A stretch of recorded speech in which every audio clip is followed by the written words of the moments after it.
Imagine standing in a rain-soaked forest in occupied France, the air thick with smoke, mud clinging to your boots, and the sound of artillery shaking the ground beneath your feet. Imagine knowing that hundreds of men around you, sons, fathers, brothers, will live or die based on a decision that only you can make. And imagine that when it is all over, when the guns fall silent and the war moves on, you refuse the highest honor your nation can give.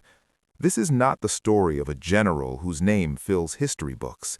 This is not the story of a man who sought glory. This is the story of a soldier who saved an entire battalion and then quietly walked away from the medal meant to immortalize him. In the summer of 1944, as the Allied invasion of Europe pushed inland from the beaches of Normandy, the United States Army found itself locked in one of the most brutal phases of World War II. Victory was no longer just about landing troops. It was about surviving hedgerow by hedgerow, village by village, forest by forest. The German army, though retreating, was far from defeated. They knew the terrain, they knew the choke points, and they knew how to turn a small patch of land into a killing field. Somewhere in northern France, not far from a nameless village erased by shellfire, an American infantry battalion advanced into what commanders believed was a weakly defended area. Intelligence reports were rushed, maps were outdated, reconnaissance planes had missed critical movements. What the battalion did not know was that German forces had anticipated their route and prepared an encirclement with chilling precision. By nightfall, the Americans were surrounded. Radio lines were damaged, ammunition was running low, casualties mounted with every passing hour. German machine guns controlled the open fields, while mortars rained down from unseen positions in the tree line. Medics worked frantically, often in the open, dragging wounded men behind shattered stone walls and shallow foxholes. Officers argued in hushed, urgent tones. Retreat was nearly impossible. Reinforcements were days away, if they came at all. And in the middle of this chaos stood one soldier, muddy, exhausted, barely distinguishable from the men around him, except for what he was about to do. He had not planned to be a hero. He had not even planned to survive the war. Born during the uneasy years between two global conflicts, he grew up in a country still haunted by the memory of World War I and dragged into the Great Depression. Like millions of Americans, his youth was shaped by hardship. Work came early, dreams came late. Patriotism was not loud or theatrical, it was practical, almost stubborn. When war came again, he did not cheer, he simply enlisted. Training turned boys into soldiers with ruthless efficiency. Marches, rifle drills, field exercises, endless repetition. He learned how to move under fire, how to read terrain, how to keep going when fear clawed at his chest. But nothing in training could fully prepare him for combat. The smell of blood mixed with wet earth, the cries of wounded men, the way time seemed to stretch and snap in the middle of a firefight. By 1944, he was no stranger to danger. He had crossed the English Channel with thousands of others, landed in a Europe that seemed permanently scarred by war, and marched through towns that looked more like graves than homes. He had learned one lesson above all others. Survival was collective. One man alone meant nothing. One unit together meant everything. That belief would define what happened next. As German forces tightened the noose around the battalion, their tactics became clear. Snipers pinned down movement, mortar teams targeted aid stations, small probing attacks tested the American lines, searching for weak points. Every hour the situation worsened. If nothing changed, the battalion would be annihilated or forced into surrender. Late that night, as rain began to fall, an order came down the line, fragmented, incomplete, almost desperate. A counteraction was needed, something bold, something risky enough to disrupt the German hold long enough for the battalion to reposition or break through. Volunteers were scarce, not because the men lacked courage, but because they understood the reality. Anyone who attempted such a maneuver would likely not return.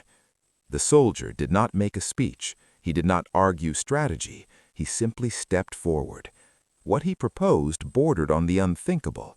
He would move alone, through terrain already dominated by enemy fire to identify German strongpoints, draw attention away from the trapped battalion, and, if possible, sabotage supply and communication routes. It was not a suicide mission by design, but survival was an afterthought. Command hesitated. Sending one man seemed absurd. Sending more would risk detection and annihilation. In the end, desperation outweighed doctrine. Just before dawn, with the rain masking sound and movement, the soldier slipped into the darkness. The forest was alive with danger. Every snapped twig felt like a gunshot. Every shadow seemed to move. He crawled, walked, froze, and crawled again. German voices drifted through the trees, calm, confident, unaware of the single figure threading between them. He memorized positions, counted footsteps, listened to the rhythm of patrols. When the moment came, he struck not with recklessness, but with precision. Gunfire erupted from an unexpected direction. A grenade detonated near a supply cache. Shouts echoed as German units scrambled, convinced they were under attack by a much larger force. The confusion spread faster than fire. Orders overlapped, signals flared, troops redeployed away from the American battalion. The soldier did not retreat. Again and again he repositioned, attacking from different angles, turning the forest into a maze of uncertainty. He destroyed communication lines, cut supply routes, and drew enemy fire towards himself.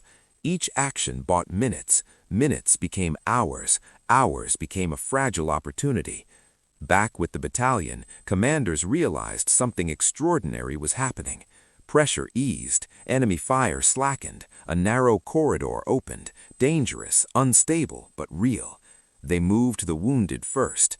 Under intermittent shelling, medics and infantrymen carried the injured through mud and smoke. Some walked, some were dragged, some were carried by men who had already been fighting for days without sleep. Every step felt borrowed from death. At several points, German fire returned with renewed fury, and each time, somewhere ahead, the soldier intervened again, launching yet another diversion, another impossible stand, another calculated act of defiance that kept enemy forces focused on the wrong place. By the time Allied reinforcements finally reached the area, the battalion was battered, but alive. Hundreds of men survived who should not have. The soldier was found hours later, wounded, exhausted, barely conscious but alive. He had lost track of how many times he had fired his weapon, how many miles he had covered, how close he had come to being discovered. To him, none of it mattered. He had done what needed to be done. Word of his actions spread quickly through the unit. Officers filed reports, witnesses gave statements. The scale of what he had accomplished became undeniable. An entire battalion saved by the actions of one man operating alone behind enemy lines. When the recommendation for the Medal of Honor reached him, he was confused, then uncomfortable, then resistant. He listened as his commanding officer explained the significance, the ceremony, the recognition, the place in history. He listened quietly, respectfully, and then declined. He did not believe he was special. He did not believe his actions were unique. Others had fought, others had died. He had simply survived. To accept the medal, he felt, would elevate him above men who had given everything and received nothing but a grave marked with a number. The refusal stunned his superiors. Medals were not offered lightly, and they were almost never refused. But he would not be persuaded. He returned to duty. The war continued. Battles came and went. Names were recorded, forgotten, replaced by new headlines and new heroes. And slowly, almost deliberately, his story began to fade. But history has a way of circling back. Decades later, as historians pieced together after-action reports, personal letters, and long-buried testimonies, the outline of what had happened in that French forest emerged again. The soldier's actions, once known only to those who had been there, resurfaced as one of the most extraordinary individual acts of battlefield courage in the European theater. Still, his name remained largely unknown, because he wanted it that way. And that quiet refusal of fame, of honor, of immortality may be the most revealing act of all. Long before the forests of France echoed with gunfire, before artillery shook the ground and history narrowed into moments of life and death, the soldier was simply a boy growing up in a country still learning how to survive itself. He was born into an America that believed in hard work more than hope. His childhood unfolded during years when money was scarce, meals were simple, and expectations were heavy. His father worked when work could be found. His mother stretched every dollar until it felt like it might tear. There were no heroic stories told at the dinner table, no dreams of glory whispered at night. Life was about endurance, about waking up, doing what needed to be done, and not complaining. From an early age, he learned the value of responsibility. He learned how to keep quiet when things were difficult, how to carry weight without asking for help, and how to put others before himself without ever naming it as virtue. School came second to survival. When the Great Depression tightened its grip, childhood ended faster than it should have. He worked odd jobs, repaired what others threw away, and learned to fix problems with his hands instead of words. By the time he reached adulthood, the world beyond America's borders was already burning. News of war in Europe arrived through crackling radios and black-and-white newspapers. At first, it felt distant, another continent, another crisis. But as nations fell and headlines grew darker, the idea that the United States could remain untouched became impossible to believe. Pearl Harbor ended any remaining illusion. Suddenly, the war was personal. Suddenly, the question was not if, but when. He did not wait to be drafted. There was no dramatic farewell when he left home, no speeches, no promises, just a quiet goodbye and a sense that this was simply the next responsibility life demanded. He joined thousands of other young men who boarded trains with uncertainty in their eyes and determination in their posture. They came from farms, factories, cities, and small towns that most Americans would never visit. Together, they became soldiers. Training was relentless. Days blurred into weeks of drills, marches, and instruction. The Army stripped away individuality with precision, replacing it with discipline and routine. Mistakes were punished quickly. Weakness was corrected, sometimes harshly. Fear was not eliminated, it was controlled. He learned how to shoot, how to advance under fire, how to drop to the ground before his mind could even process danger. He learned how to function with little sleep, less comfort, and constant pressure. Most importantly, he learned that survival was never an individual achievement, it was collective. One man failed, others paid. That lesson would follow him everywhere. When he finally crossed the Atlantic, the war no longer felt theoretical. The air smelled different. The land bore scars that no photograph could fully capture. Cities lay in ruins. Villages stood half empty, their remaining residents watching Allied troops with a mixture of hope and exhaustion. Everywhere, reminders of loss lingered. Burned homes, broken churches, fields turned into graveyards. Combat erased illusions quickly. His first engagement was chaotic and terrifying. Orders shouted over explosions, men falling without warning, the sudden realization that training only approximated reality, it never replicated it. Fear was constant, sharp, and intimate, but so was resolve.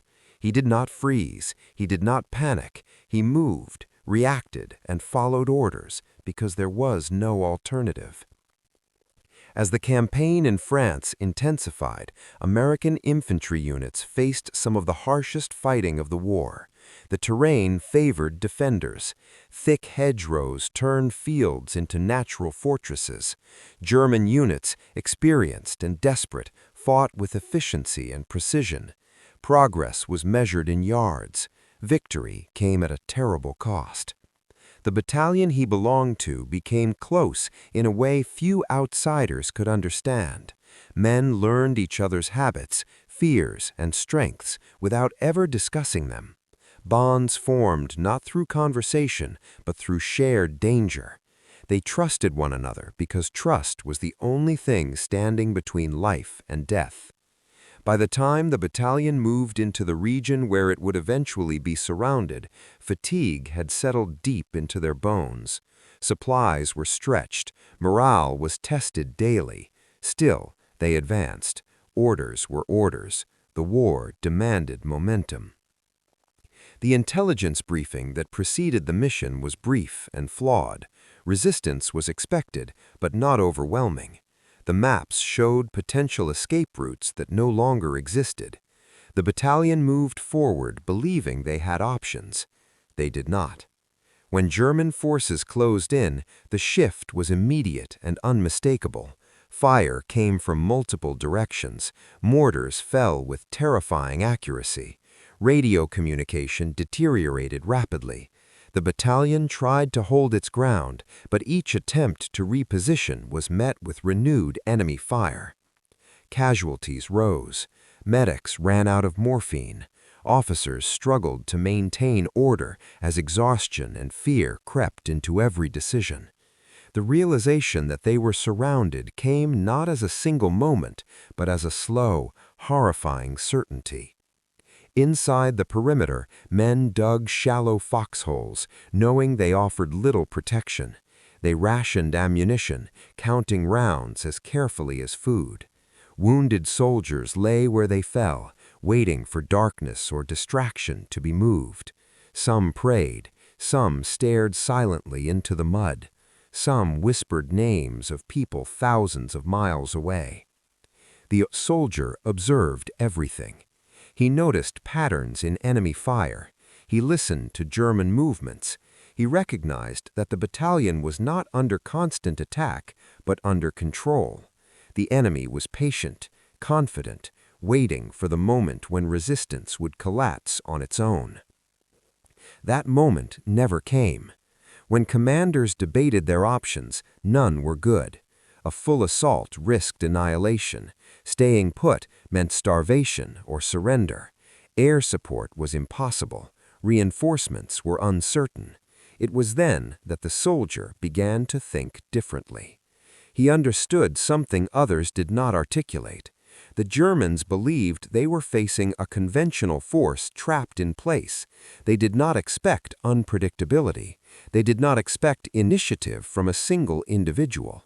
The idea formed quietly, without drama. When he finally spoke, it was not to boast or persuade, but to inform. He volunteered to move beyond the perimeter alone, not as a hero, but as a distraction, as disruption, as a problem the enemy would be forced to deal with. The officers hesitated, but the logic was sound. A small group would be detected, a lone figure might not. And if it failed, the battalion's situation would not be worse than it already was. The night he left home, there was no farewell. A few nods, a brief tightening of straps, and then he disappeared into the darkness. Every step beyond the American lines increased the risk exponentially. German patrols moved with discipline. Trip flares marked key routes. The Enfilus amplified sound, turning even careful movements into potential betrayals. He moved slowly, deliberately, trusting instinct as much as training. Hours passed. When he reached the first enemy position, he waited, he studied, he listened. He did not attack immediately. He needed timing. Confusion without purpose would be wasted. When the moment came, he struck decisively. The explosion shattered the quiet. Shouts followed. Weapons fired blindly into the darkness. Within minutes, German units began to shift to respond to what they believed was an organized assault. The soldier moved again. From another position, another attack, another sudden eruption of chaos. The Germans could not pinpoint the source. Reports conflicted. Commanders overestimated the threat. Units were redeployed away from the battalion's perimeter. Inside the American lines, something changed. The relentless pressure eased. Fire slackened. Opportunities emerged where none had existed hours earlier. Orders were whispered urgently. The wounded were prepared to move. As the battalion began its desperate repositioning, the soldier continued his solitary fight. He was wounded during one encounter, but he did not stop. Pain was secondary. Stopping was not an option. Again and again he drew attention. Again and again he survived. By the time Allied forces finally broke through, the battalion was no longer surrounded. It was battered, exhausted, and traumatized, but alive. Hundreds of men who should have died walked away from that forest. When the soldier was found, he did not look like a savior. He looked like a man who had gone beyond his limits and barely returned. He spoke little. He answered questions briefly. He did not recount his actions in heroic terms. He described them as necessary. As reports were written and testimonies collected, the magnitude of what he had done became undeniable. Officers who had survived because of him insisted his actions be recognized at the highest level.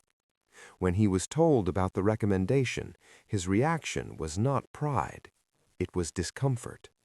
To him, medals symbolized distinction, and he did not believe distinction belonged to him alone. Men had died holding the perimeter. Medics had worked until they collapsed. Soldiers had carried wounded comrades under fire. Why should one man be singled out? When he refused, it was not an act of protest. It was an act of consistency. He had never sought attention. He would not accept it now. The war would move on. History would record victories and losses, but the soldier remained the same, quiet, resolute, and unwilling to let one extraordinary act define him above others. And in that refusal, his story became even more extraordinary. After the forest in France fell silent and the battalion was pulled back from the edge of destruction, the war did not pause to acknowledge what had happened there. Artillery continued to thunder elsewhere. Orders were issued. New objectives replaced old ones. For the men who had survived, there was no time to process what they had endured. Survival itself became a habit, something practiced day by day without reflection. The soldier recovered slowly. His wounds were treated, though none were serious enough to remove him from duty for long. Like many infantrymen, he carried injuries that would never fully heal, some visible, others locked deep in memory. He did not speak of what he had done in the forest, and no one pressed him. Those who knew understood. Those who did not were simply grateful to be alive. Within the battalion, his presence changed the atmosphere in subtle ways. Men watched him differently, not with awe, but with respect. He was no louder, no more commanding than before. He followed orders like everyone else. He carried his share of equipment. He took his turn on watch. If anything, he seemed to shrink from attention. The recommendation for the Medal of Honor traveled upward through the chain of command, accompanied by sworn statements, battle reports, and eyewitness accounts. The language was formal, precise, and unmistakable. It described actions that went far beyond the call of duty, actions that had directly saved hundreds of lives, actions that fit perfectly within the criteria for the nation's highest military honor. When the paperwork reached higher headquarters, there was little debate. This was the kind of courage the Medal of Honor was meant to recognize. What no one expected was resistance. When officers informed the soldier that the recommendation had been approved and that preparations were being made for formal recognition, he listened carefully. He did not interrupt. He did not argue. When they finished, he thanked them and declined. At first, they assumed he misunderstood. They explained again the significance, the ceremony, the pride his family would feel, the inspiration his story would offer to the nation. He listened patiently and shook his head. He told them that what he had done was no different from what countless others had done across Europe and the Pacific, that luck, not superiority, determined who lived and who died, that men far braver than him lay buried under white crosses and unmarked graves. Accepting the medal, he said, would dishonor them. His commanding officer tried another approach. He spoke of morale, of how soldiers needed examples, of how history needed names to remember. The soldier's response was quiet and unwavering. He had not acted to be remembered. He had acted because men around him needed him to. The refusal created discomfort within the system. Medals were part of how the military recorded valor. They were symbols, not just of individual acts, but of institutional memory. A refusal complicated that narrative. It forced questions that had no easy answers. In the end, the matter was quietly set aside. The war moved toward its brutal conclusion. The battalion fought on through more towns, more forests, more destruction. Each victory carried the weight of loss. Each loss hardened the survivors. The soldier continued to do his duty, never again undertaking an act as singular as the one in France, but always reliable, always present when things went wrong. When Germany finally surrendered, relief washed over Europe like a fragile, exhausted wave. Celebrations erupted in cities that still bore the scars of occupation. Soldiers cheered, drank, and embraced strangers. But beneath the joy was something darker, an understanding of what had been lost and how much of themselves they would never recover. The soldier returned quietly. There were no parades in his honor, no headlines. His discharge papers listed his service like any other. To neighbors and acquaintances, he was simply another veteran coming back from a war that everyone wanted to forget and yet could not escape. Civilian life did not welcome him easily. The world he returned to felt smaller, louder, and strangely disconnected from reality. People complained about minor inconveniences. They spoke casually about the war as if it were a story with a clear beginning and end. He listened politely and said little. Like many veterans, he struggled to reconcile who he had been before the war with who he had become. Sleep came in fragments. Sudden noises tightened his chest. He avoided crowds without knowing why. Work helped. Routine helped. Silence helped. He married. He built a life defined by stability rather than ambition. He worked steadily, raised a family, and became known as someone dependable and fair. He did not speak about combat. He did not display medals or memorabilia. The war, to him, was something that belonged to the past, even though it never truly stayed there. Years passed. The battalion slowly dispersed across the country, each man carrying his own version of memory. Some stayed in touch, others drifted away. A few did not survive long enough to grow old. The soldier aged quietly, his extraordinary actions fading into the background of a life deliberately kept ordinary. But history, unlike individuals, does not forget so easily. In the decades following the war, historians began re-examining World War II with renewed attention to personal narratives. Official records were declassified, unit histories were revisited. Scholars searched for stories that illustrated not just strategy and leadership, but human experience. It was through this process that the events in that French forest resurfaced. Reports that once seemed routine were read again with fresh eyes. Patterns emerged. Timelines were reconstructed. The realization grew that what had happened there was far more significant than initially understood. One battalion's survival stood out as an anomaly, a deviation from expected outcomes. As researchers dug deeper, they encountered the name of the soldier again and again, always attached to the same astonishing sequence of actions. What surprised them most was not what he had done, but what he had refused. The absence of formal recognition raised questions. Why was there no medal? Why was there no ceremony? Why did official histories mention the event but not elevate the individual responsible? Surviving veterans provided answers. They spoke of a man who never wanted attention, who believed that survival was shared, not earned individually, who believed the war was a collective sacrifice, not a stage for personal distinction. As articles and books began to include his story, public interest grew. Journalists attempted to contact him. Invitations were sent.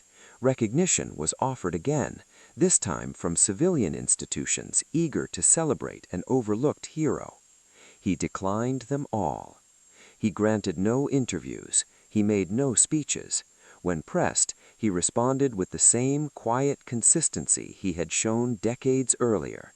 He had done his duty, nothing more.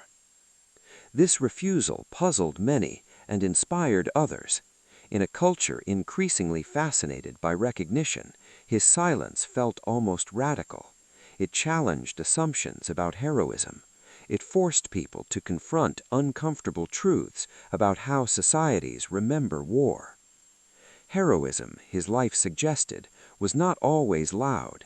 It did not always seek validation. Sometimes it existed solely in the moment when it was needed, and then vanished. As the soldier grew older, his health declined. The injuries and strain of war took their toll. Still, he carried himself with dignity. He remained active in his community, known more for kindness than courage. Few people outside a small circle knew the full extent of his past. When he died, there was no national announcement, no state funeral, just a modest service attended by family, friends, and a handful of fellow veterans who understood exactly what kind of man he had been.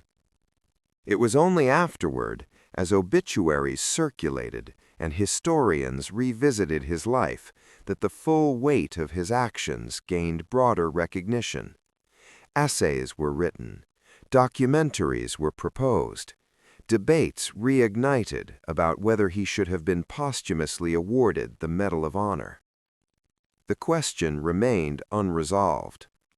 Some argued that the medal belonged to history as much as to the individual, that his refusal should not negate the importance of his actions. Others countered that honoring his wishes was itself a form of respect.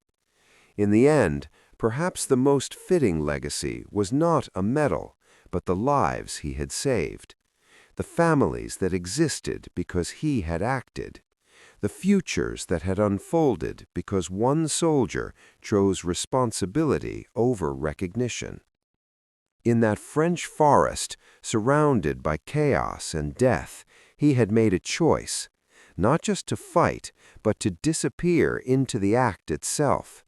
And in refusing the medal meant to define him, he ensured that his story would endure not as a symbol, but as a question. What does it truly mean to be a hero? The passage of time did not soften the memories of war so much as it rearranged them. For the soldier, years folded into decades, and the sharp edges of combat blurred into a quieter, more persistent weight. He rarely spoke of France, but the forest returned to him often, sometimes in dreams, sometimes in the way he paused when a sudden noise cut the air, sometimes in the instinctive way his body still reacted before his mind could catch up. In the wider world, however, the war became something else entirely.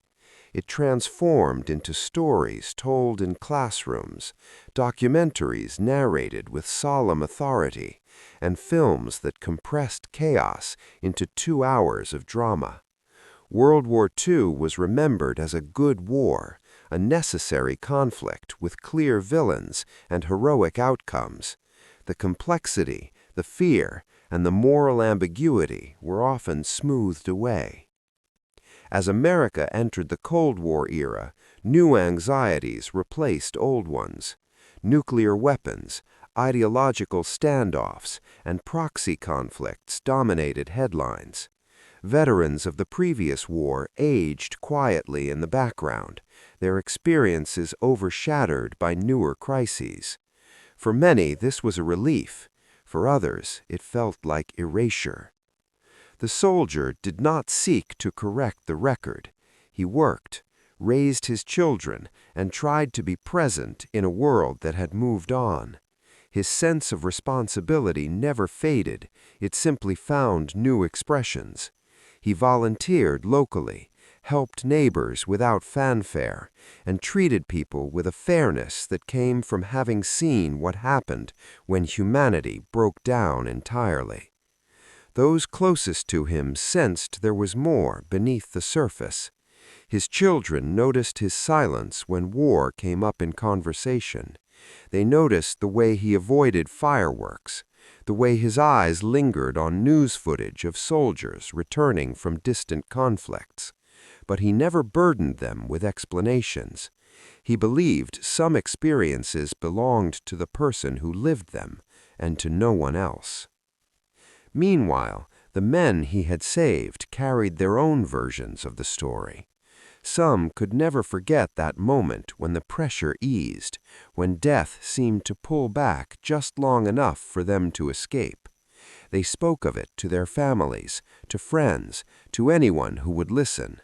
Over time, the accounts varied in detail, but agreed on one thing: without that lone soldier, none of them would have survived. A few tried to push for recognition on his behalf. Letters were written. Inquiries were made. The responses were polite but firm. The award had been offered. It had been refused. The matter, officially, was closed. Yet unofficially, the story refused to die.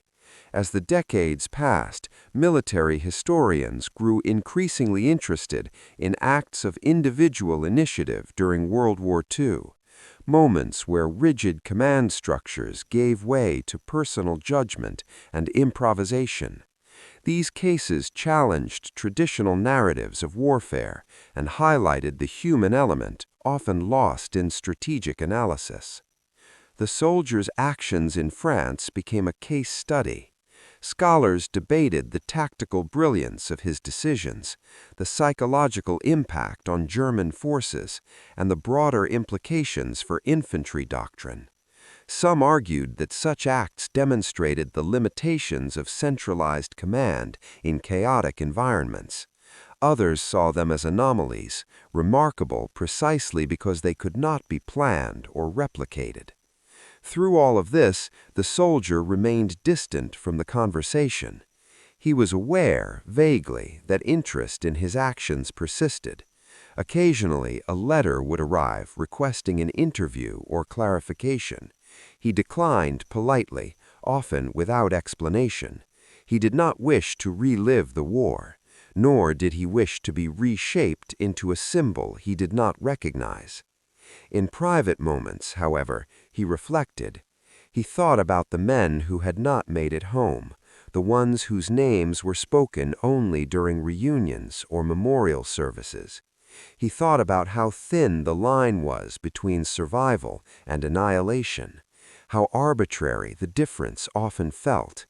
He wondered sometimes whether refusing the medal was the right choice, not because he regretted the decision, but because he understood how memory worked. He knew that stories without symbols were easier to forget, that history favored clarity over nuance, that medals, for better or worse, anchored narratives in public consciousness. Yet each time doubt surfaced, it was answered by the same conviction that had guided him during the war. He had acted for the men beside him, not for future audiences. That truth mattered more than any record. As his health declined, he became more reflective. The past felt closer, not farther away. Faces returned with startling clarity. Voices echoed in quiet rooms. He accepted these moments without resistance. They were part of the cost of survival. When he finally passed away, it was peacefully. There was no dramatic moment, no final revelation. His life ended much as it had been lived, with restraint, dignity, and an absence of spectacle. The funeral was modest. Flags were folded. Prayers were spoken. A few veterans stood a little straighter, a little quieter, knowing what most others did not.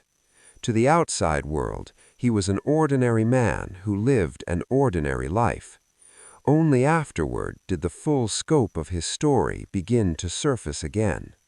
A historian working on a comprehensive account of Allied infantry operations included a chapter on the surrounded battalion in France. The narrative detailed the tactical situation, the near collapse, and the improbable survival of hundreds of men. When the manuscript circulated, readers fixated on one detail: the unnamed soldier whose actions turned the tide. The omission sparked curiosity. Why was he unnamed? Why was his role described without attribution? As questions mounted, the historian revealed the reason. The soldier had explicitly requested anonymity during his lifetime. Honoring that request had seemed appropriate, until now. Debate followed. Some argued that anonymity perpetuated injustice, that refusing to name him denied future generations a complete understanding of the war. Others insisted that honoring his wishes was itself a form of respect. In the end, perhaps the most fitting legacy was not a medal, but the lives he had saved, the families that existed because he had acted, the futures that had unfolded because one soldier chose responsibility over recognition. In classrooms, teachers used his story to provoke discussion. What motivates people to risk everything for others? Is recognition necessary for heroism to matter? Can a society honor sacrifice without turning it into a spectacle? There were no easy answers. The soldier's life resisted simplification. He was neither saint nor symbol. He was a man shaped by circumstance who made an extraordinary choice under extraordinary pressure, and then chose to step back into anonymity. As the years continued to pass, fewer people remained who knew him personally. The battalion's survivors dwindled. Reunions became memorials. Eventually, even those faded. Yet the impact of his actions persisted invisibly. Families existed because he had acted. Children were born, lives unfolded. None of it carried his name, but all of it traced back to that moment in the forest when one soldier decided that survival was worth risking everything. History often remembers wars through leaders and outcomes. It catalogs victories and defeats, dates and declarations. But beneath those broad strokes are moments like this, quiet, personal, and decisive. Moments that do not announce themselves as history while they are happening. The soldier never asked to be remembered, but memory found him anyway, not through medals or monuments, but through the enduring question his life left behind. If heroism requires recognition, what happens when recognition is refused? As the story of the soldier slowly threaded its way into public awareness, it began to intersect with a broader national reckoning about memory, sacrifice, and the meaning of war.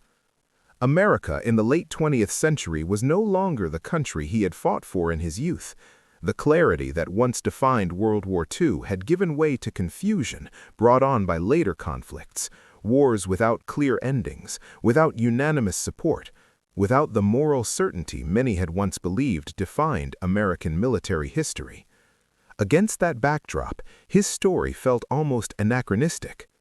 Here was a man whose courage was unquestionable, whose impact was measurable in lives saved, and yet whose defining act after the war was refusal. In a culture increasingly driven by visibility and recognition, this refusal struck people as both unsettling and deeply compelling. Veterans organizations debated his case privately. Some members argued that refusing a medal, especially one as significant as the Medal of Honor, undermined the sacrifices of others. The medal, they said, was not just about the recipient, It belonged to the nation, to collective memory. Others countered that true respect for service meant honoring the wishes of the individual who had served. The soldier himself was no longer there to clarify his reasoning, but those who had known him best understood that his refusal had never been about rejecting honor. It had been about rejecting hierarchy in suffering. He had seen too many men die without recognition to accept elevation above them. As younger historians examined his wartime actions more closely, a new dimension of the story emerged, one that went beyond individual bravery and into the psychology of combat. What he had done in the forest was not merely courageous, it was cognitively extraordinary. Operating alone behind enemy lines required not only physical endurance, but sustained mental clarity under extreme stress. He had assessed terrain, anticipated enemy reactions, and adapted in real time, all while injured and exhausted. Modern analysts compared his behavior to what would later be called special operations tactics, even though he had no such training. This realization raised another uncomfortable question. How many similar acts had been lost to history simply because the people who performed them did not survive or did not want to be remembered? World War II generated mountains of documentation, but it also swallowed countless individual stories. For every decorated hero, there were dozens whose actions were no less critical but went unrecorded. The soldier's refusal became symbolic of that imbalance, not because he intended it to be, but because it highlighted how selective remembrance could be. In military academies, his case began appearing in ethics discussions. Cadets debated the responsibilities of soldiers, not just in battle, but afterward. Did service obligate one to accept recognition for the sake of morale and tradition? Or did personal integrity allow room for refusal? Opinions differed sharply. Some argued that by refusing the medal, the soldier denied future generations a concrete example of heroism. Others saw his decision as the purest expression of duty, action without expectation of reward. These debates were abstract to most participants. For the men who had been trapped in that French forest, they were anything but. Survivors of the battalion carried the memory in deeply personal ways. For them, the soldier was not a philosophical case study. He was the reason they had returned home, the reason they had lived long enough to argue about meaning at all. Many of them struggled with survivor's guilt throughout their lives. They questioned why they had been spared when others had not. Knowing that one man had chosen to risk everything for them added another layer of complexity. Gratitude mixed with guilt, admiration mixed with discomfort. Some tried to reach out to his family over the years. Letters were exchanged, quiet acknowledgments were made. There were no grand reunions or public ceremonies, just shared understanding among people bound by an experience few could comprehend. As time passed, the soldier's children grew older and began to encounter fragments of his father's story in unexpected places. A mention in a book, a reference in a lecture, an online discussion that hinted at events far larger than anything he had ever spoken about at home. For them, the realization was both illuminating and disorienting. They remembered a man who fixed things around the house, who listened more than he spoke, who carried himself with calm authority but never demanded attention. Reconciling that image with the one emerging from historical records required a shift in perspective. They began to understand that silence had been his way of protecting not just himself, but them. When asked why he had never told them, the answer seemed obvious in retrospect. He had wanted them to grow up without the weight of his past shaping their expectations.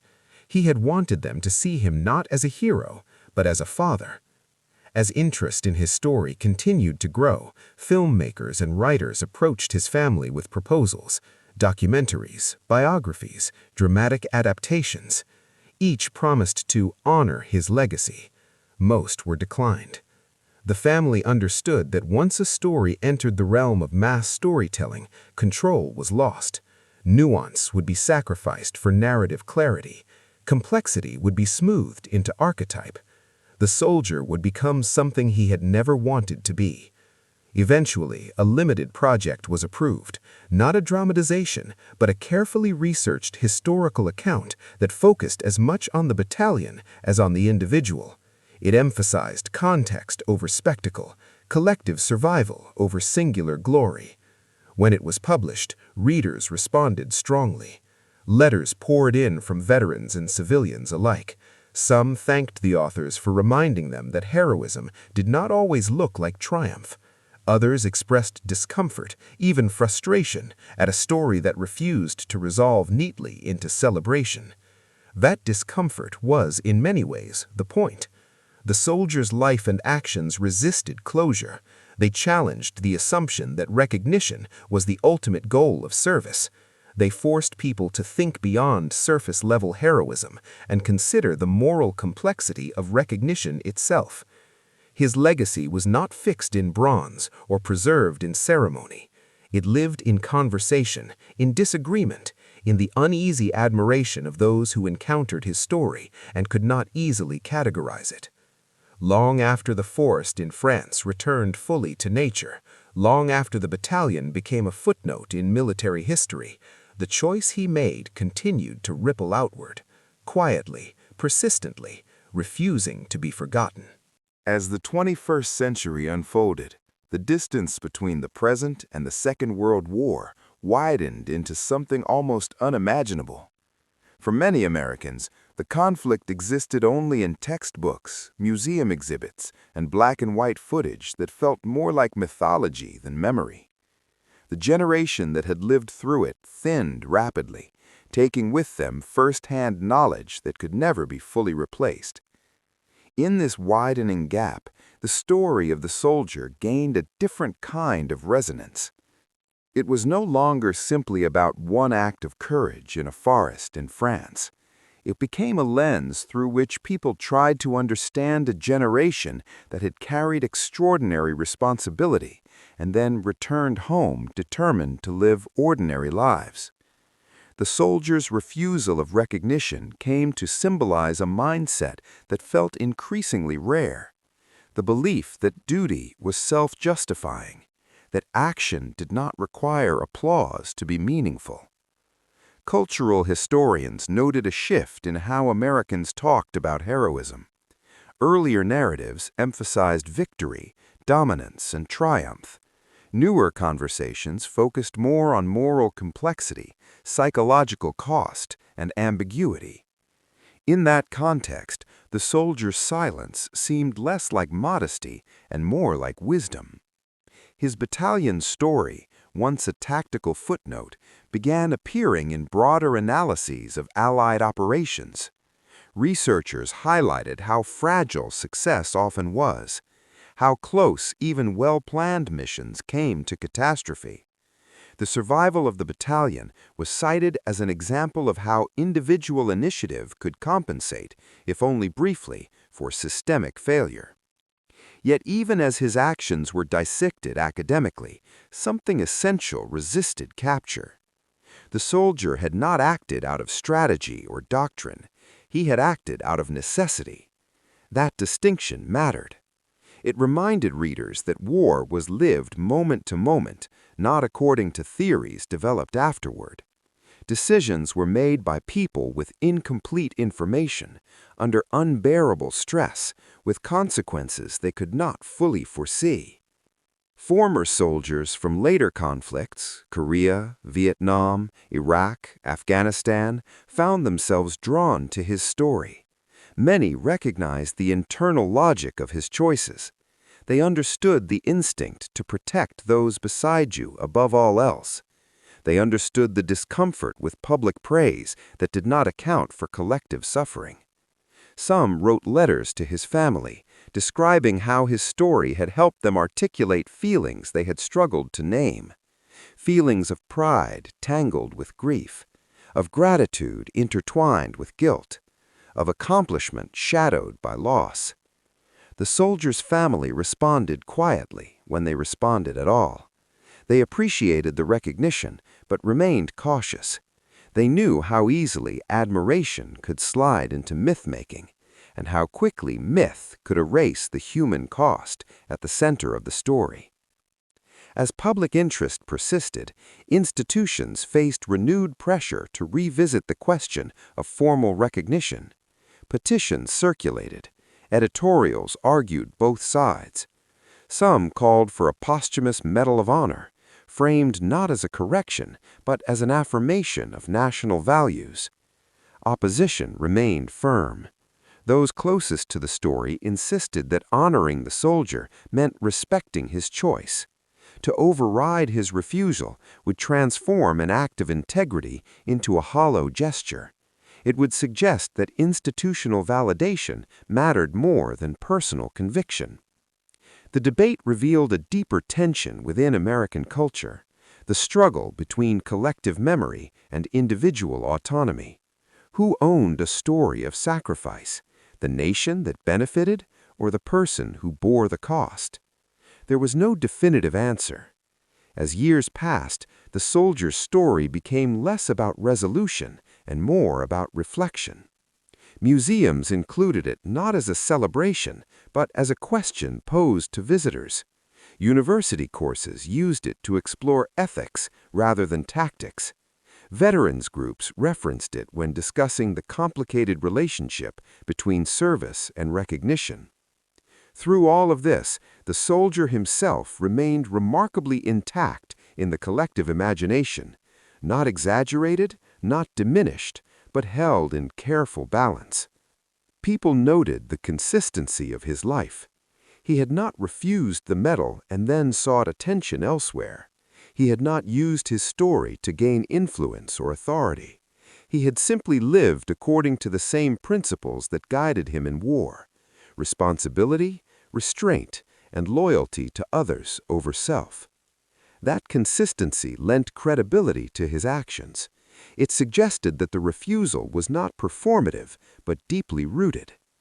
As the last surviving members of the battalion passed away, their testimonies were recorded for archival purposes.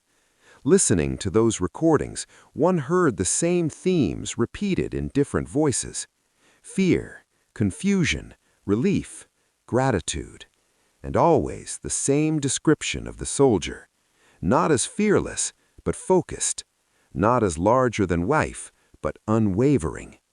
He had not inspired by commanding others to follow him. He had inspired by moving forward alone when no one else could. In one recording, a veteran paused for a long moment before speaking. When he finally did, his voice was unsteady. He said that he had spent his life trying to live in a way that justified the gift he had been given that day in France. He said he did not know if he had succeeded, but he had tried. That sentiment echoed across many accounts. The soldier's act had not ended when the battalion escaped.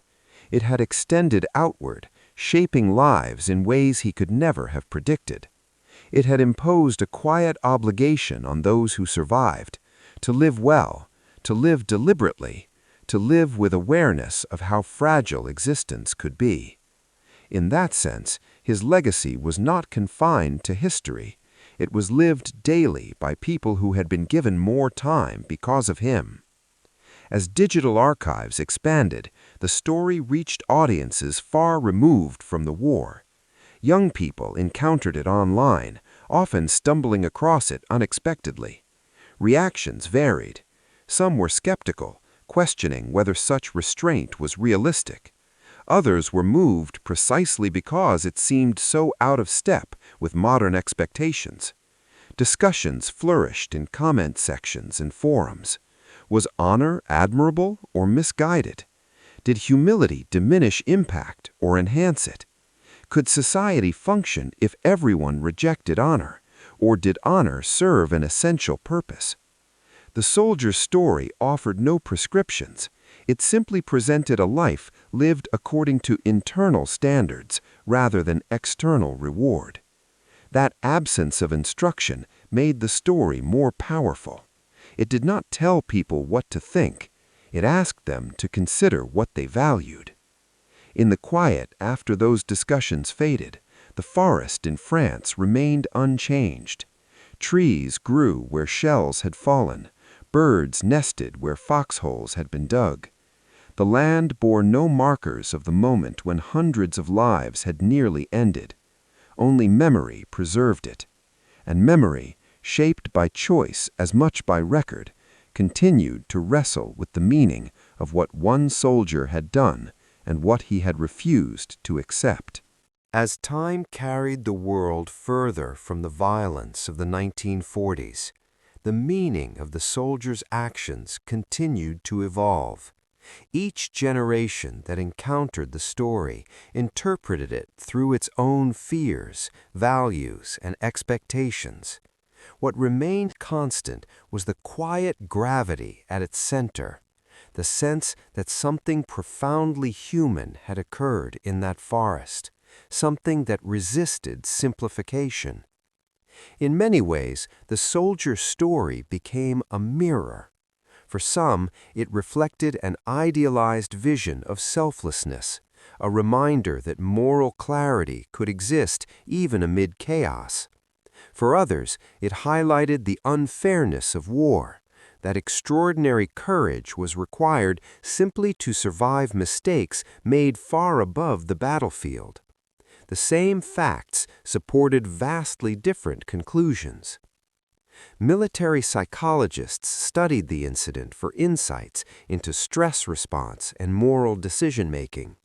They noted that the soldiers' behavior aligned with what was later described as mission-focused altruism, a state in which concern for others temporarily overrides fear for oneself.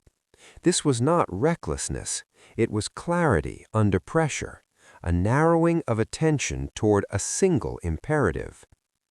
What fascinated researchers was not only what he did, but how calmly he seemed to accept it afterward. Many individuals who performed heroic acts struggled with identity afterward, caught between public perception and private memory. The soldier avoided this conflict by refusing to let the act define him.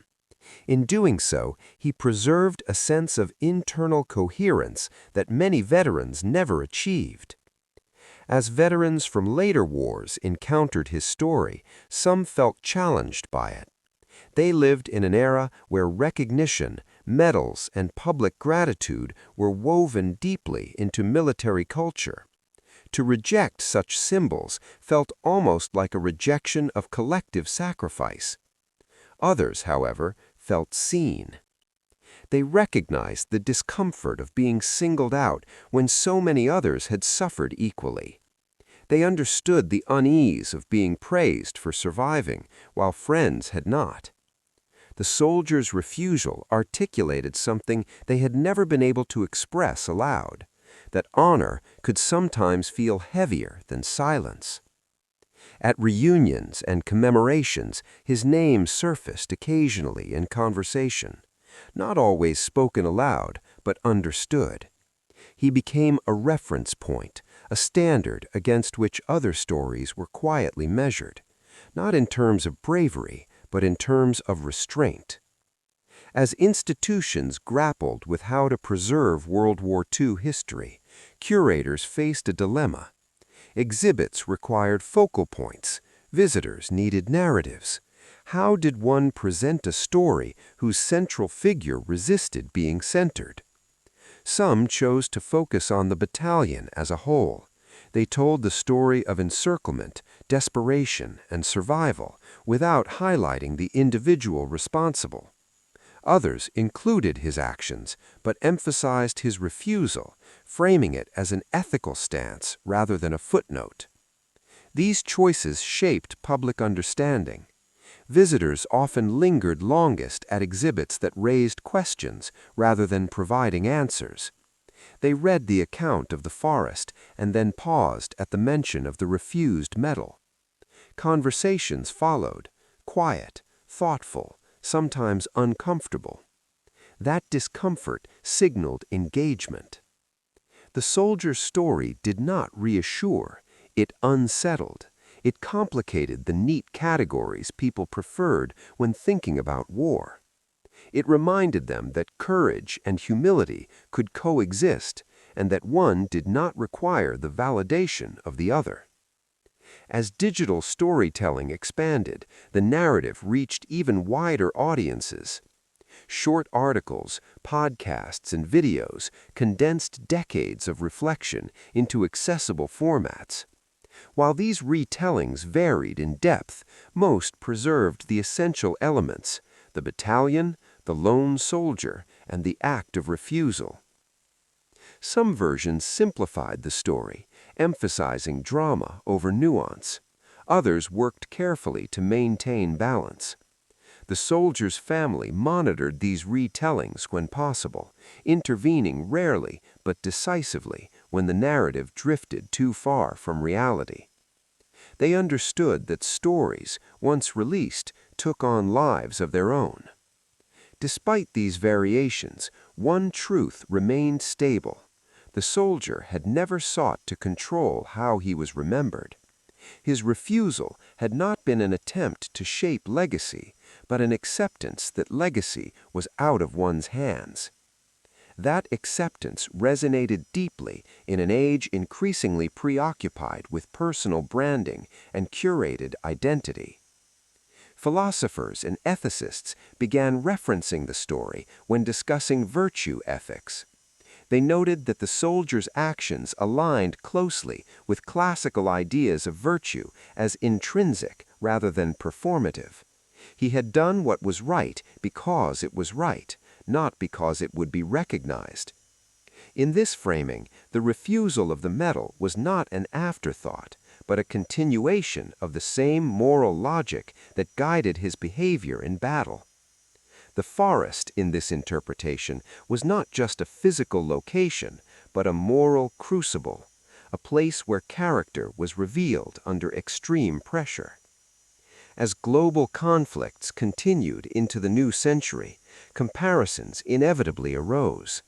Commentators contrasted modern warfare's technological distance with the intimate danger faced by infantry in World War II.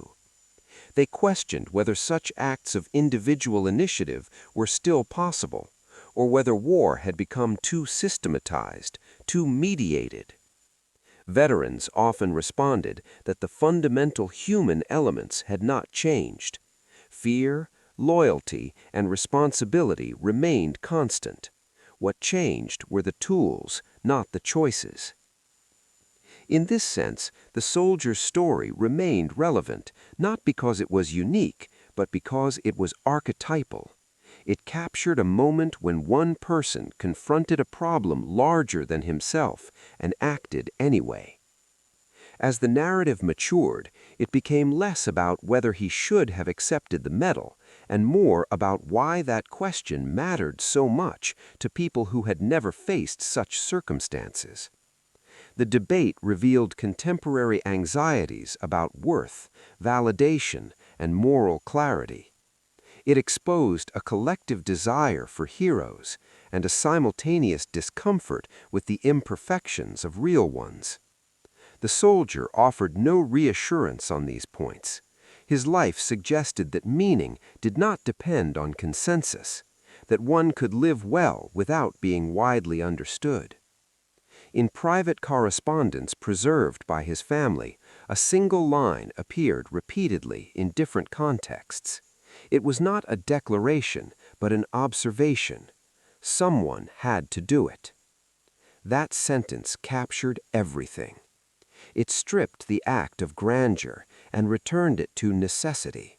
It reframed heroism as obligation rather than aspiration. It suggested that under certain conditions, moral choice was not a choice at all. It was the only acceptable response. As historians reflected on this line, they noted how sharply it contrasted with popular narratives of heroism as exceptionalism.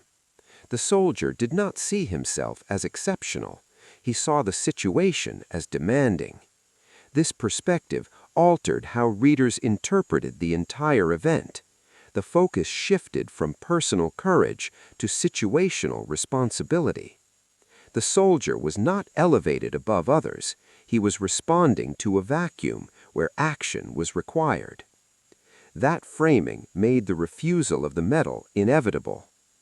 If the act had been necessary rather than extraordinary, then recognition felt misplaced. You did not celebrate necessity, you responded to it. As the story continued to circulate, its emotional impact did not diminish. If anything, it deepened. Readers reported feeling unsettled days after encountering it, returning to it in thought unexpectedly. It lingered not as inspiration alone, but as challenge. What would you do if someone had to? The soldier never answered that question for anyone else. He answered it once for himself in a forest under fire, and then he lived the rest of his life as though that answer required no further explanation. As the soldier's story continued to circulate, it began to influence not only how people remembered the past, but how they interpreted responsibility in the present. Teachers, veterans, ethicists, and ordinary readers found themselves returning to the same question. Was his refusal an act of humility, or was it something deeper, a rejection of the idea that morality required validation? In a society that increasingly measured value through recognition, the soldier's life stood as a quiet counterexample. He had accepted the burden of action without seeking its reward. He had understood that some deeds carried their own meaning, independent of applause or record. This perspective resonated strongly with those who had experienced moments of crisis in their own lives. First responders, medical workers, disaster survivors, people who had acted instinctively when others needed them and then struggled with the aftermath of being labeled heroes. Many wrote that the soldier's story helped them articulate why praise sometimes felt hollow, even intrusive. They had not acted to be seen, they had acted because delay was unthinkable. The soldiers' battalion, long since dissolved into memory, remained central to this understanding.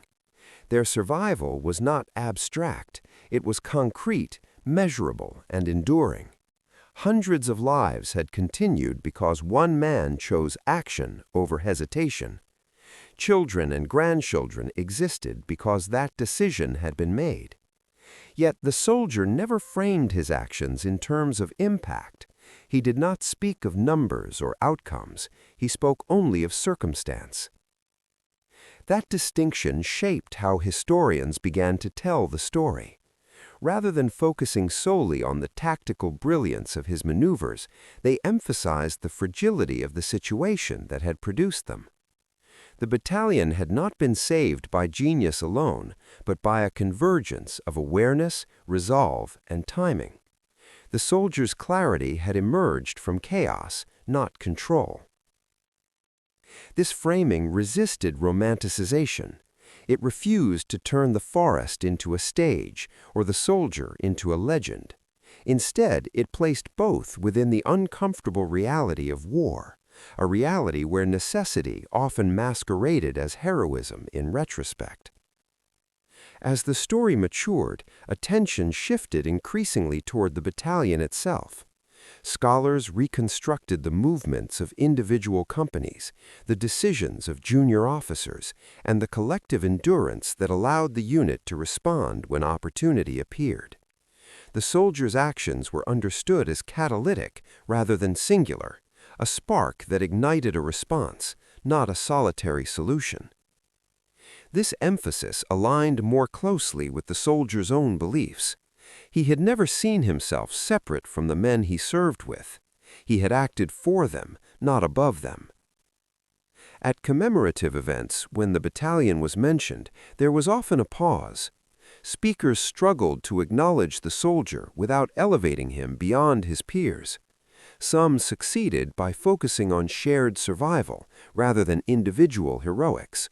Others faltered, slipping into familiar narratives of lone courage. The discomfort was telling. It revealed how deeply ingrained certain expectations were, how difficult it was to honor an act without turning it into a spectacle. The soldier's story demanded restraint not just from him, but from those who told it. As years passed, this restraint became a defining feature of the narrative. Writers learned to approach it carefully, aware that exaggeration would betray its essence. The most effective retellings were often the quietest, those that allowed the facts to speak without embellishment. Readers noticed. They commented on how different the story felt from typical war accounts, how it lingered not because of dramatic flourish, but because of moral tension, how it invited reflection rather than admiration. This response suggested that audiences were hungry for narratives that acknowledged complexity, that they were willing to engage with stories that did not offer easy conclusions. In academic circles, the soldier's refusal was increasingly interpreted through the lens of agency. By declining the medal, he asserted control over how his actions were framed. He refused to allow an institution, however well-intentioned, to define his meaning. This assertion was subtle but powerful. It challenged the assumption that recognition was the ultimate arbiter of value.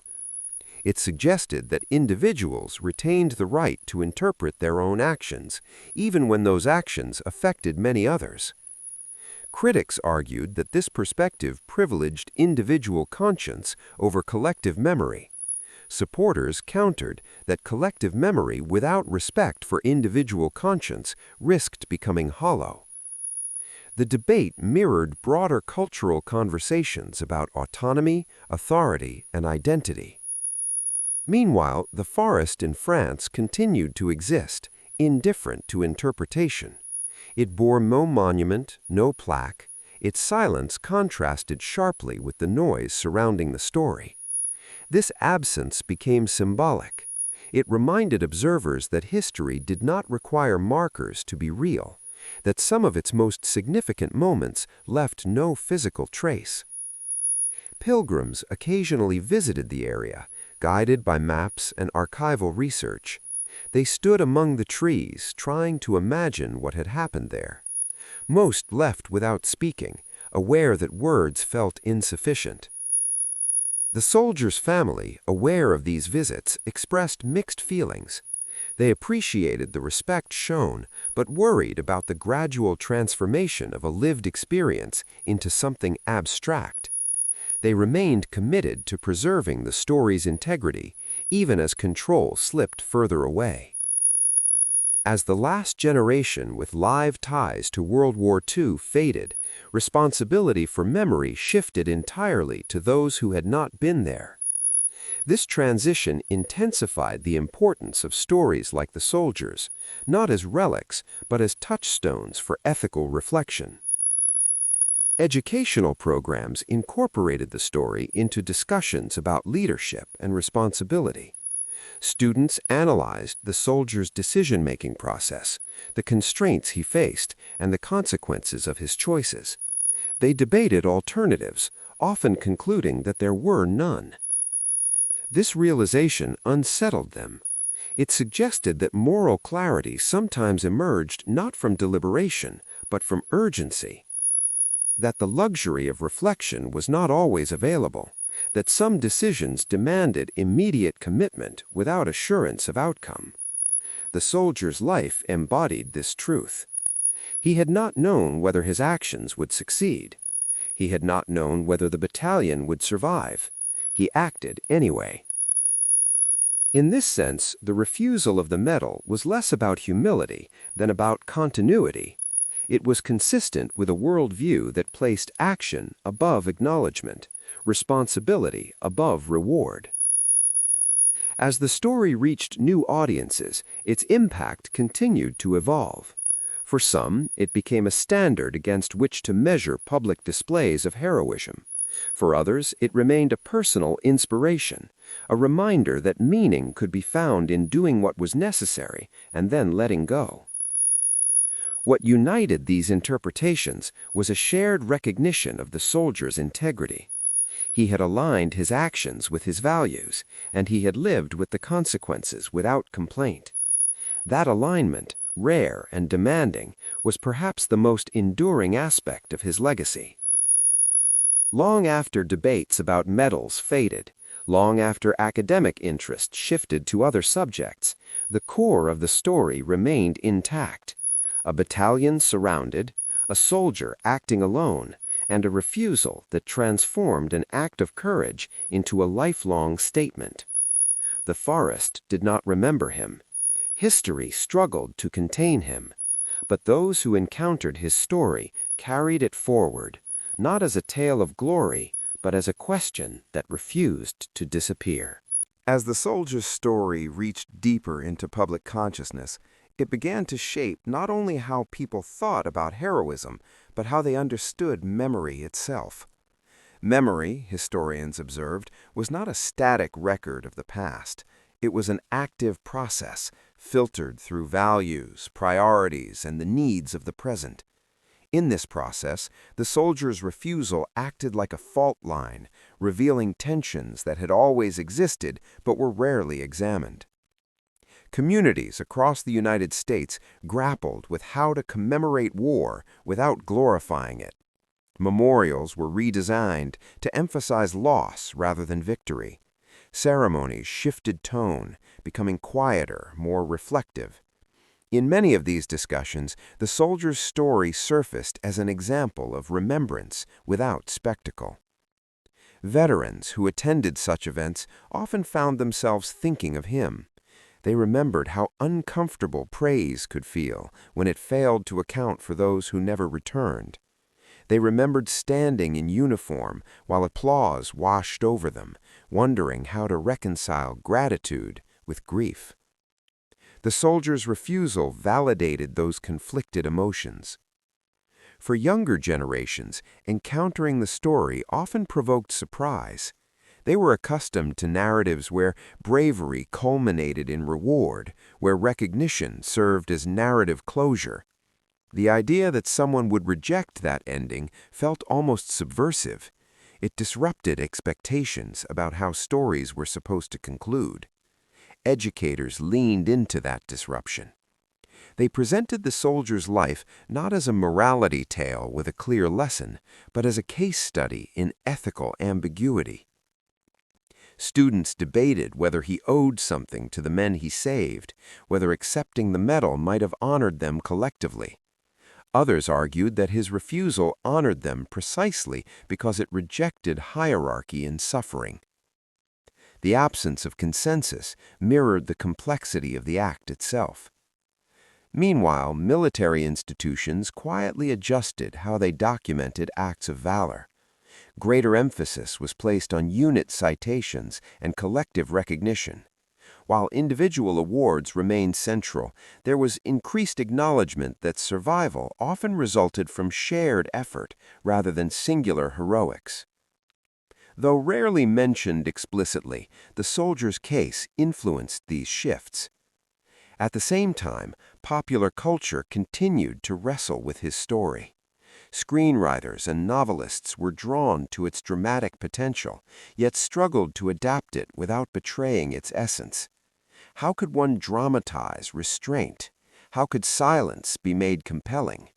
Some attempts failed, turning the refusal into defiance or rebellion rather than consistency. Others succeeded by focusing on aftermath rather than action, on the quiet years that followed, on the weight of memory carried without display. Audiences responded more strongly to the latter. They recognized authenticity in understatement. They sensed when a story resisted manipulation. The soldier's family, observing these interpretations, remained vigilant. They did not seek to control the narrative entirely, but they intervened when necessary to prevent distortion. Their guiding principle was simple. Any retelling must respect the soldier's intentions, even if it disagreed with them. This insistence on fidelity preserved the story's integrity. As time passed, the soldier's name became less important than the questions his life raised. People often referred to him indirectly, the soldier who refused the medal, the man who saved a battalion and walked away. This anonymity, intentional or not, aligned with his own preferences. It also broadened the story's reach. By not being anchored to a single identity, the narrative invited identification. Readers imagined themselves in the forest, confronted with impossible choices. They asked what they would have done and whether they would have been willing to let go of recognition afterward. These questions lingered. In one widely discussed essay, a writer argued that the soldier's refusal represented a form of moral courage distinct from physical bravery. Physical courage, the essay suggested, confronted external threats. Moral courage confronted internal pressures, the desire for validation, the fear of misunderstanding, the temptation to conform. By declining the medal, the soldier had chosen internal coherence over external approval. That choice, the writer argued, required its own kind of strength. Critics countered that this framing romanticized refusal and risked undervaluing the role of public honor in sustaining collective memory. Without symbols, they argued, societies forgot too easily. The debate intensified, drawing in voices from philosophy, psychology, and military history. Conferences featured panels dedicated to the topic. Papers were published, arguments refined. Yet none of this complexity reached the soldier himself. He had lived and died without engaging in such discourse. His life had not been a thesis, but a sequence of choices guided by instinct and principle. That disconnect between intention and interpretation became another layer of the story. It highlighted how meaning often emerged after the fact, shaped by observers rather than actors. The soldier had not set out to challenge cultural norms, he had simply followed his own. As the United States faced new crises, economic uncertainty, political division, global instability, the soldier's story offered a different lens through which to view responsibility. It suggested that meaningful action did not require certainty or consensus. It required commitment. This message resonated in unexpected places. Community leaders cited the story when encouraging civic engagement. Nonprofit organizers referenced it when discussing service without recognition. Teachers used it to illustrate the difference between motivation and reward. In each case, the soldier's life functioned as a quiet exemplar rather than a directive. The forest in France, still unmarked, continued to symbolize this quietness. It stood as a reminder that the most consequential moments often occurred beyond observation, that history, at its core, was lived privately before being recorded publicly. Visitors who stood among the trees often described a sense of humility. The absence of markers forced them to imagine rather than observe. It demanded engagement rather than consumption. In this way, the lack of a monument became a form of respect. As archival projects expanded, historians uncovered additional details about the battalion's ordeal, minor acts of courage that had gone unnoticed, decisions made by junior officers that prevented collapse, moments of solidarity that sustained morale. These findings reinforced the soldier's own belief that survival was collective. They also complicated the narrative further. The soldier had not acted in isolation. He had acted within a web of relationships, each contributing to the outcome. This understanding did not diminish his actions, it contextualized them. As the story approached the present day, it took on a reflective tone. Writers acknowledged that no amount of analysis could fully capture the lived reality of the forest, that words, however careful, remained approximations. The soldier's refusal underscored this limitation. By declining formal recognition, he had implicitly rejected the idea that his actions could be fully translated into symbols or citations. They had mattered in the moment. That was enough. For those who encountered his story late at night, scrolling through articles or listening to podcasts, the impact was often personal. They paused, reconsidered assumptions, and carried the story with them into their own lives. Not as a call to heroism, but as a reminder of responsibility. In a world saturated with noise, the soldiers' quiet choices continued to speak, softly, persistently, and without demand. As the story neared its present form, it began to settle into something quieter and more intimate. The debates, the essays, the academic panels, and the cultural arguments gradually receded, leaving behind a simpler truth that resisted abstraction. At its core, the soldier's life was not a statement, it was a pattern, a way of responding to the world that remained consistent whether anyone was watching or not. Those who studied his post-war years closely noticed this pattern everywhere. He showed up early. He left late. He helped without announcing it. When thanked, he deflected. When praised, he redirected attention to others. These habits were not performative, they were ingrained. They reflected a worldview shaped by scarcity, war, and the knowledge that survival was often a matter of timing rather than merit. In private correspondence uncovered long after his death, there were no reflections on heroism, no meditations on destiny. Instead, there were notes about ordinary concerns, family health, work obligations, small kindnesses received and given. The war appeared only obliquely, as if it were a weather pattern that had passed through his life, rather than the defining event others assumed it to be. This refusal to center himself extended even to moments when recognition was unavoidable. At local events honoring veterans, he attended reluctantly. He stood when asked. He accepted thanks politely. He did not speak unless required. Those who observed him sensed that he was not uncomfortable with gratitude itself, but with imbalance, with the idea that his experience should eclipse that of others.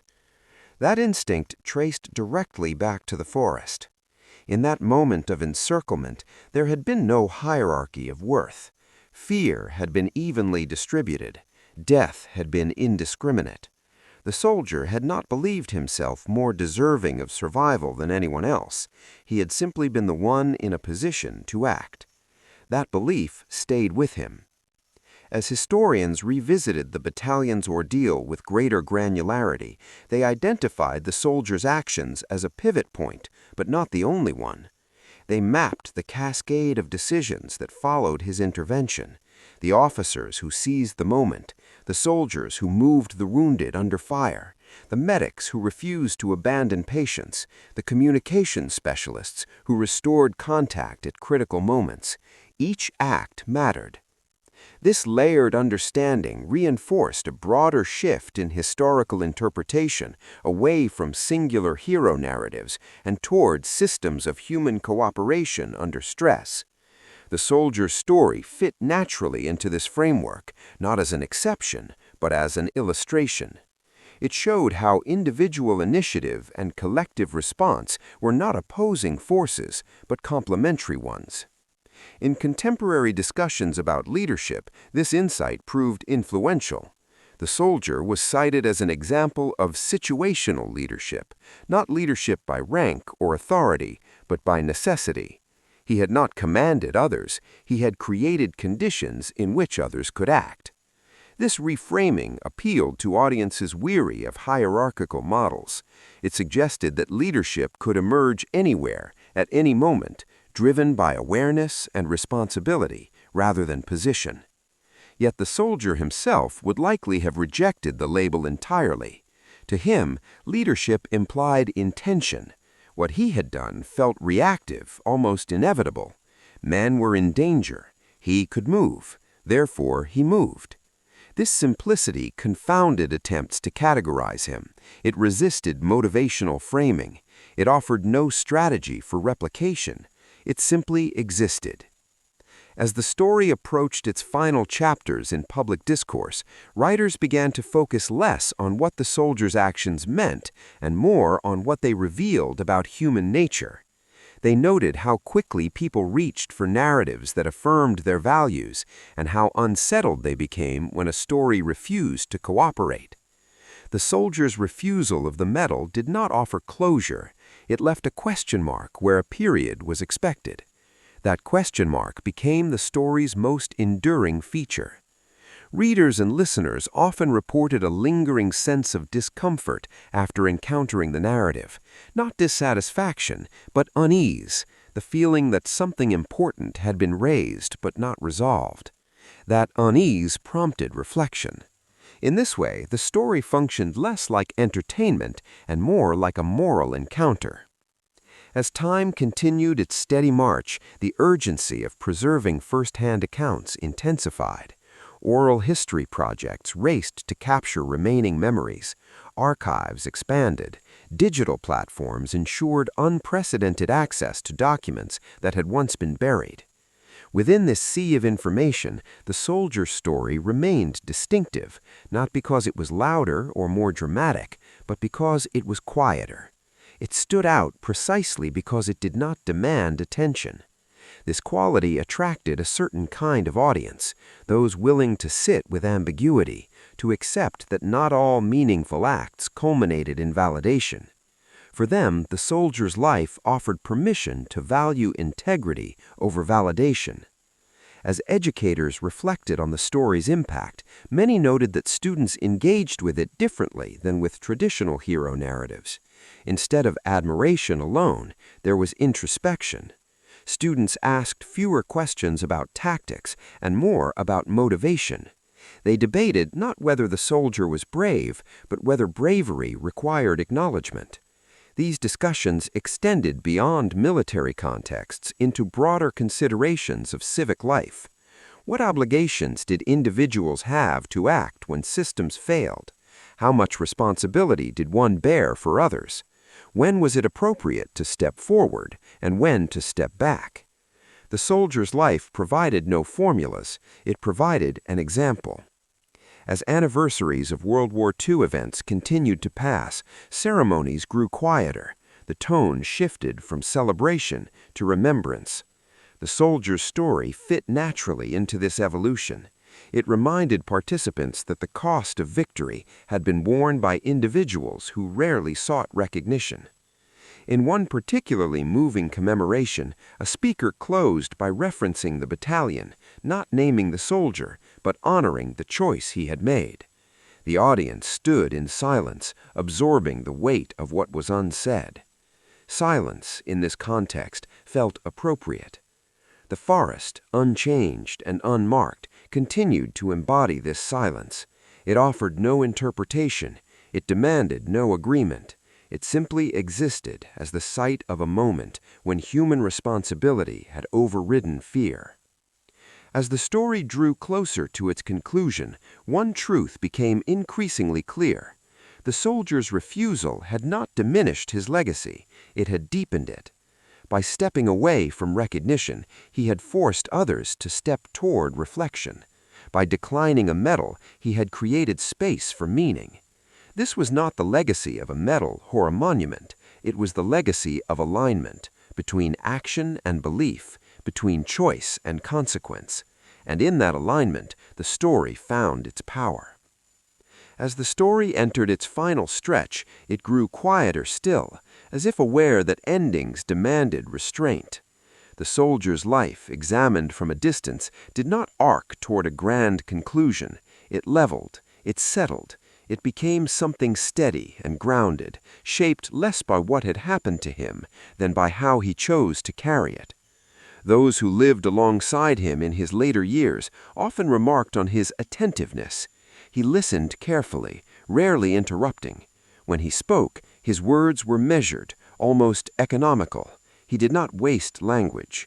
That economy mirrored the way he had lived, focused, deliberate, free of excess. He aged without bitterness. This too surprised people who knew fragments of his past. Many veterans carried anger at institutions, at fate, at themselves. The soldier seemed to have released his long before old age arrived, not because he had forgotten, but because he had accepted. Acceptance did not mean peace in the sentimental sense. It meant acknowledgement. It meant recognizing that some experiences could not be resolved, only integrated. The forest in France was part of him, but it did not dominate him. As his physical strength declined, his sense of presence remained. He continued to help where he could, even when it cost him effort. He resisted being helped too much, not out of pride, but out of habit. Independence had been drilled into him early, by hardship, by war, by the understanding that waiting could be dangerous. In conversations with younger people, when they asked about courage or fear, he rarely answered directly. He spoke instead about preparation, about noticing details, about being ready to act when conditions demanded it. He emphasized awareness over bravery. Those conversations, recalled later, took on new meaning. He was not offering advice in the abstract, he was describing how he had lived. As the years narrowed, his story found its way into fewer but deeper channels. The rush of public debate subsided. What remained were thoughtful treatments, long-form essays, carefully curated exhibits, quiet classroom discussions. The story was no longer new. It was settled into the cultural landscape, not as a headline, but as a reference point. This settling marked a transition from controversy to contemplation. People no longer asked whether he should have accepted the medal, as often as they asked what his refusal revealed about values. The question shifted from judgment to understanding. That shift reflected a maturation in how the story was held. The soldier's family noticed this change. Requests became less sensational, more sincere. They granted access selectively, guided by a sense of stewardship rather than ownership. They understood that the story no longer belonged only to them, but they also knew it could be mishandled. They remained protective of its core truth. In their recollections, the soldier was not defined by a single moment. He was defined by consistency. The same man who moved into danger without hesitation was the man who quietly fixed problems, who showed up reliably, who resisted attention. That continuity mattered. It suggested that the act in the forest was not an aberration, but an expression of character. He had not risen above himself in that moment. He had simply been himself under extreme conditions. This understanding reframed the entire narrative. Heroism, in this light, was not a transformation, it was a revelation. The soldier had not become someone else when surrounded by enemy forces. He had revealed who he already was. As writers and thinkers grappled with this idea, they found it both reassuring and demanding. Reassuring because it suggested that extraordinary actions did not require extraordinary people, only ordinary people aligned with responsibility. Demanding because it implied that such alignment was cultivated over a lifetime, not summoned in an instant. The soldier's life supported this interpretation. His childhood had taught him endurance. His early adulthood had taught him discipline. His war experience had taught him urgency. Each stage had prepared him, unknowingly, for the moment when someone had to. That phrase, repeated so often in analysis, gained depth when viewed across his lifespan. It was not a justification offered after the fact. It was a guiding principle he had lived by long before the forest demanded it. As he approached the end of his life, he did not attempt to shape how he would be remembered. There were no final statements, no recorded reflections meant for posterity. He trusted others to interpret his actions, or not. That trust was itself an act of humility. When he passed, the response was muted but sincere. Those who knew him felt the loss deeply. Those who knew of him felt a quiet respect. There were no calls for ceremony, no renewed campaigns for recognition. The story had moved beyond that phase. In the weeks that followed, tributes appeared in modest forms. Essays reflected on integrity. Teachers paused lessons to mention him. Veterans raised glasses in private. None of it felt performative. It felt appropriate. The forest in France remained unchanged, indifferent to the passage of years. It bore no trace of the debate, no sign of the lives it had nearly claimed. Its silence was complete. And perhaps that silence was the most honest memorial. As the final generation to have known the soldier personally faded into history, the story transitioned fully into history. It became something encountered rather than remembered. This transition carried risk, abstraction, simplification, but also opportunity. Freed from proximity, the story could be engaged thoughtfully. In this final stage, the soldier's refusal was no longer the focal point. It was context. The focus returned to the act itself, the moment when a battalion faced destruction and one man chose to move. That choice, stripped from surrounding debate, stood on its own. It did not require justification. It did not need endorsement. It was complete. As historians summarized the event, they increasingly emphasized its ordinariness within extraordinary circumstances. The soldier had not possessed special authority or training. He had possessed awareness and resolve. This framing restored balance. It resisted myth while preserving meaning. In the end, the soldier's story endured not because it was exceptional, but because it was honest. It did not promise transcendence. It did not offer redemption. It presented a life lived according to principle and accepted without embellishment. That honesty resonated. Readers who encountered the story late often described a sense of calm rather than excitement. They felt grounded rather than inspired. The story did not push them toward action. It invited them toward alignment. To live in a way that did not depend on recognition. To act when action was required. To accept outcomes without insisting on reward. These were not lessons in the traditional sense. They were observations drawn from a life. As the narrative approached its final words, one could see how naturally it concluded. There was no climax left to reach. The soldier had already made his choice. Everything that followed had flowed from it. The battalion survived. The war ended. The man returned home. He lived quietly. He refused a medal. And in doing so, he left behind something more enduring than recognition, a standard that asked nothing, demanded nothing, and yet lingered in the minds of those who encountered it, not as instruction, but as possibility. As dawn broke over the scarred fields of northern France, the remnants of the battalion stirred cautiously. Smoke from burnt-out vehicles and scattered munitions hung low, clinging to the early morning chill. The German assault had been relentless, and yet, miraculously, more than half of the soldiers still stood. And among them, the man who had led them through the inferno remained calm, surveying the battered line with the same quiet resolve that had guided every decision in the last 48 hours. He did not seek attention, nor did he allow himself the comfort of recognition. His mind was already scanning the terrain, calculating what needed to be done next, securing the supply routes, tending to the wounded, and preparing for any potential counterattacks.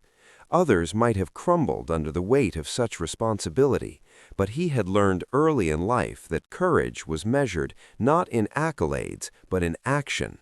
Word of his feats had begun to spread among the officers. Stories of a single soldier navigating no man's land under heavy fire, rallying his comrades, and salvaging critical supplies reached the higher echelons of command.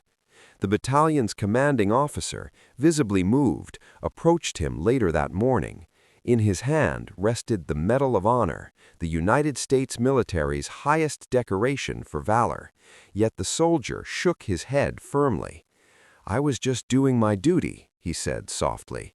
"There's nothing here I did that anyone else wouldn't have done." The officer, momentarily speechless, could only nod in admiration. It was a rare humility, one forged in the crucible of war, where acts of heroism were often invisible to but the witnesses. Even as formal commendations were discussed, he continued to move among his men, checking on their injuries, sharing words of encouragement, and quietly coordinating the clearing of debris and unexploded ordnance. His face was streaked with soot and sweat, his uniform tattered, yet his presence radiated a calm that steadied even the most shaken soldiers. By mid-afternoon, the battalion had regrouped enough to establish a temporary defensive line. Communications with adjacent units were restored, and reinforcements were expected by evening. The soldier sat briefly against a ruined wall, observing the slow return of order. He allowed himself a fleeting moment to recall the faces of those he had carried to safety, the cries of the wounded that still echoed in his memory, and the relentless pressure of being the pivot upon which the lives of hundreds depended. Each memory carried weight, yet each also reinforced why he had acted without hesitation. News from higher command brought both relief and renewed responsibility. The larger offensive had shifted. The battalion's survival had altered the course of the operation. Without the timely interventions of this solitary figure, entire regiments might have been decimated, supplies lost, and the campaign delayed. Strategic maps, once grim in projection, now displayed a small but critical wedge of progress. The soldier, however, remained focused not on maps or accolades, but on the men in front of him. To him, their survival was sufficient reward. Later that evening, as the battlefield quieted and the sun dipped toward the horizon, he finally allowed himself a moment of reflection. A letter from home had arrived amidst the chaos, a simple note from his younger sister. She wrote of life back in their small town, of mundane worries and small joys, entirely unaware of the magnitude of what he had endured. He read it twice, and a rare smile flickered across his face. The human connections he fought to preserve were not just abstract obligations, they were the lifeblood of his own sense of purpose. Each life saved in France represented a story, a family, and a future that mattered. The weeks that followed brought both recognition and anonymity. Fellow soldiers recounted his deeds in hushed tones around campfires. Officers noted his tactical ingenuity in official dispatches, yet he remained largely in the background. Invitations to press briefings, commendation ceremonies, and even a private audience with military dignitaries were politely declined. "I have work to do," he would say simply, returning to training exercises, logistical planning, and the continued support of his unit. To him, heroism was inseparable from duty, and duty did not require spectacle. As the battalion eventually returned to the United States, he slipped quietly from the spotlight. Letters from grateful comrades and surviving veterans found their way to his mailbox, full of praise and heartfelt thanks. Each message was a reminder of the human cost of war and the lives touched by a single individual's courage. Yet when asked by journalists, historians, or even old friends, he would offer only a matter-of-fact account. "I was in the right place at the right time with the right people. That's all." Decades later, historians piecing together the events of that crucial campaign would uncover the pivotal role played by this soldier. Diaries, battlefield reports, and testimonies painted a picture of extraordinary bravery and unwavering selflessness. They noted how his single-minded determination preserved hundreds of lives and influenced the broader strategy of the Allied advance. Museums and military archives began to feature his story, emphasizing that true heroism often existed beyond public recognition. In interviews with surviving veterans, the refrain was universal. His calm presence, tactical ingenuity, and relentless courage had been a beacon amid chaos. Soldiers spoke of his ability to instill confidence with a mere gesture, to move silently through peril, and to act decisively when hesitation could mean death.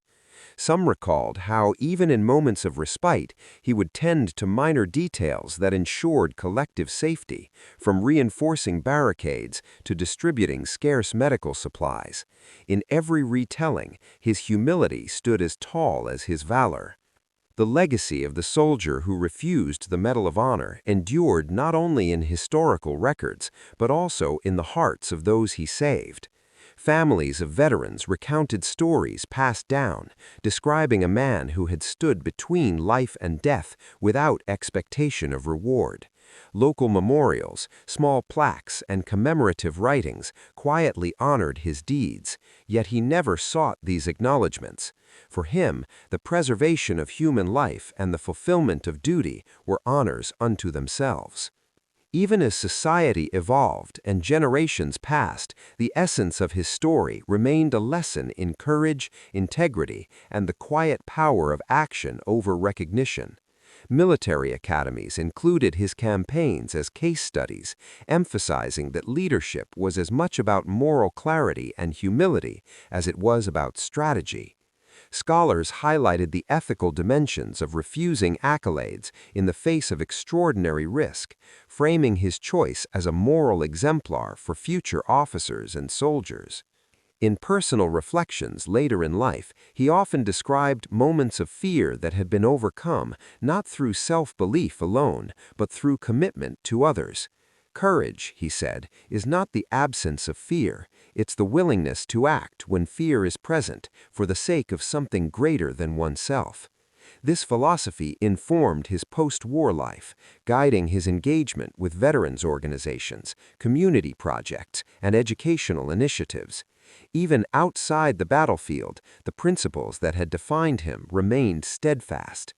The story of this soldier is a reminder that heroism is multifaceted. It is not always televised or immortalized in ceremonies. Sometimes it's the quiet determination to do what must be done, to protect, and to lead without expectation. His journey through the horrors of war, the moral choice to refuse recognition, and his lifelong commitment to service reflect the profound impact one individual can have on the lives of many. The battalion survived, families were preserved, and history subtly shifted, all because one man chose duty over glory. As Untold Golden History recounts this remarkable tale, it becomes clear that the measure of a hero is not in medals worn, but in lives saved, integrity preserved, and courage demonstrated in moments when no one is watching. The soldier who saved an entire battalion during WWII but refused the Medal of Honor embodies this truth, teaching that the quiet strength of humility can be as powerful as the loudest acts of valor. And while his name may not be widely known, the echoes of his bravery continue to resonate, inspiring generations to recognize that true heroism often thrives in the shadows, beyond fame or recognition. If this story moved you, stay with us. Follow the page and subscribe for more untold true American heroes.